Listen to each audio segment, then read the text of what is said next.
What is the role of religion in our ever-changing world? From the News Channel 5 network, this is Issues of Faith. Hello, everyone. Welcome to Issues of Faith. Glad you're with us. We are talking today about how to help the growing number of refugees really all around the world and here locally. There's an organization that knows all about this, and we're happy to have with us the Executive Director of Catholic Charities, Diocese of Nashville, Judy Orr. Judy, thank you for being here. Thank you. You are helping to settle hundreds of Afghan refugees. We'll get into other situations later, but let's talk first about Afghan. Hundreds of refugees. How is that going? It has been a challenge. We have settled exactly 332. We were asked last fall at the beginning of the evacuation how many we could comfortably manage, and that is the number we gave. Most of those people came over in November and December, so we had a huge influx. We are not equipped to handle an evacuation of a country, and no community in Nashville or in any state can take in that many people very efficiently. And frankly, our infrastructure, and it's true across the country, had been just slowly sort of dismantled over time, in part because of the pandemic, but also because of the presidential determination changed over time. But we didn't have enough people, frankly, and it's a labor shortage, you know, and a pandemic still, and so it was quite difficult. You are an organization, well, when you say you were asked how many you could handle, who asks you that? You work with who?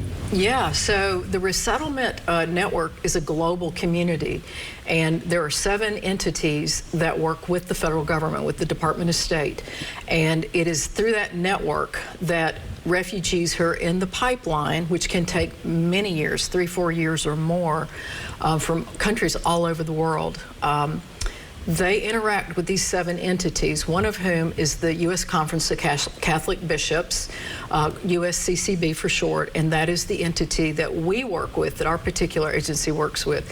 And they make the determination about who is coming to this country, and then they interact with resettlement agencies like ours in Nashville to say, can you accommodate this group of people or this individual family, whatever it might be. So it is that entity that makes the decisions about who is coming here.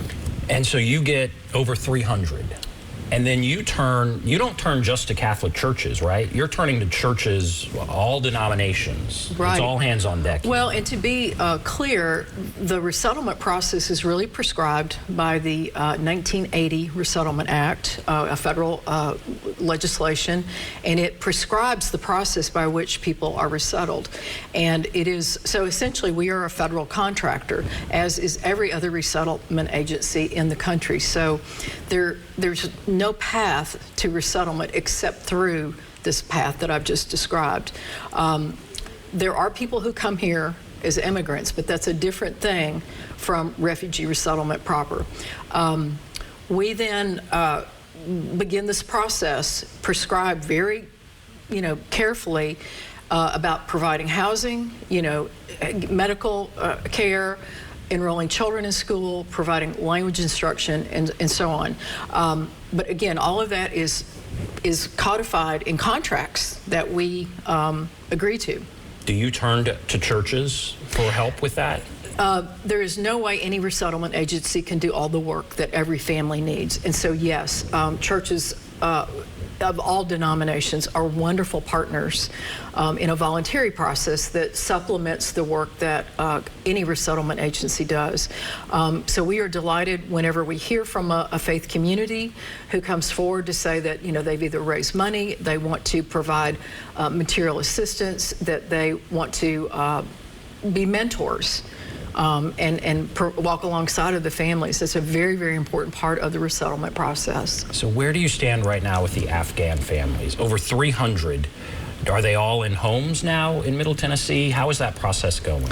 Yeah, the important thing with resettlement is that people can be in a community of like people. And so those who speak the language, who understand the culture, the faith traditions and so forth. And so they are not all over Middle Tennessee. They are in a community, very local to Davidson County, at least in the early days. And our commitment, our contractual requirement is that we get them into housing as soon as possible. So we have got them all into permanent housing with 12-month leases, and there's several areas of town where they are located. And then the next process, as I mentioned, is making sure they have medical care, making sure that their children are enrolled in school, that they can get language lessons, and then we help them find jobs. So the way these contracts are written, the way the Resettlement Act was constructed, is that everybody that comes here should be able to be self-sufficient within 6 to 12 months. And so our commitment is to find them jobs, usually by the 3 or 4 month mark. Talk about how they were when they got here, because this was every situation is tragic. I mean, I remember the Lost Boys. Yeah. That was a long time ago. Yeah. I remember Catholic Charities helped with that. Yes. My church helped with that. This was so tragic. We saw it was an evacuation of a country. These people had to get out immediately. I don't know what they were able to bring with them. What was the situation for these 300 that came here to Middle Tennessee? It really was a rush to get on planes, and so most of these people have had very little that they could bring with them other than what they could carry. It's been traumatic for them. In some cases, individual men who were government allies, they were allowed to leave with sort of the understanding that their wives and children could follow quickly. So they have left behind very, very close loved ones. It is very, very frightening for them, given the circumstances in Afghanistan. And then they may not speak the language. Some of these people are very highly accomplished professionals, and what happened is they came to these safe havens, the military bases around the country, and they were there for 3 or 4 months, most of them, and with very little to do, crowded into makeshift quarters where they had, a roof over their head, but it was not luxury living. It was a really, really tough time where there was a lot of uncertainty and a lot of misunderstanding about how the resettlement process would work. So one distinction between a mass evacuation of people from a country like this one and the normal resettlement process is that folks who are in the pipeline, as we call it, get a lot of counseling and education about what to expect when they get there. That step had to be overlooked. So there's a lot of lack of understanding about what to expect. Let's say a church out there is watching and they want to help. Mm-hmm. What do you need right now to help with the Afghan refugees? One of the most important things we need is family mentors. And if you would go to our website, which is CC for Catholic Charities, TENN.org, there is a button on the page that says volunteer. And so for even a group of people from a faith community, if you would go to our webpage, our volunteer webpage, you'll very quickly get connected to our volunteer coordinator. And we will work with you, whatever that, that faith tradition, whatever that group is, to accommodate. So it could be an individual, it could be a couple, it could be a whole church community that wants to help mentor these families who are new to Nashville. What does mentor mean? What does that mean?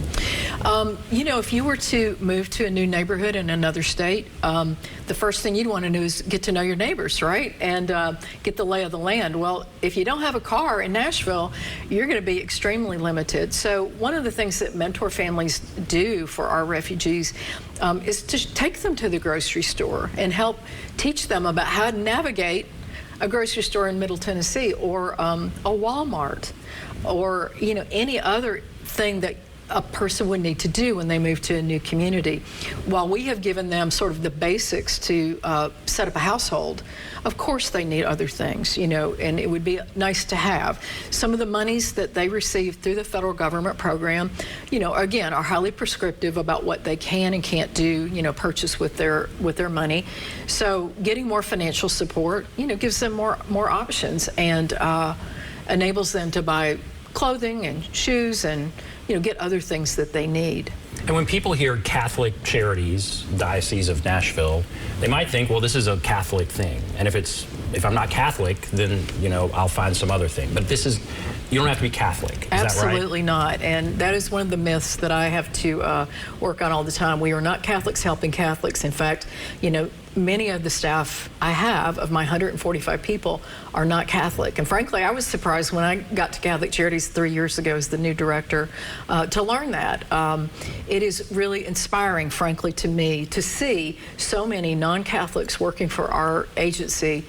They find that this is one of the best organizations in which to carry out their own faith commitment in their work. So, and we have refugees, former refugees on our staff, so we have a very diverse staff.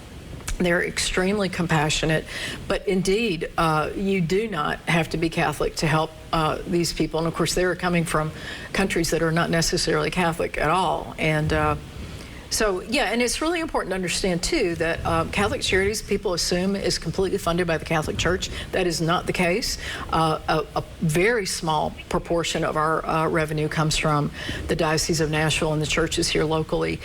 Instead, we are one of the community-based organizations that state, local, and federal government relies on to administer social service funding. So there it is. I mean, any church out there could help. They could reach out to you and help at this very important time with Afghan refugees. We're going to take a break now. I want to come back and ask about what about other refugees, Ukraine, others, and you don't just help refugees. Right. So we'll take a break, come back, continue our discussion right after this.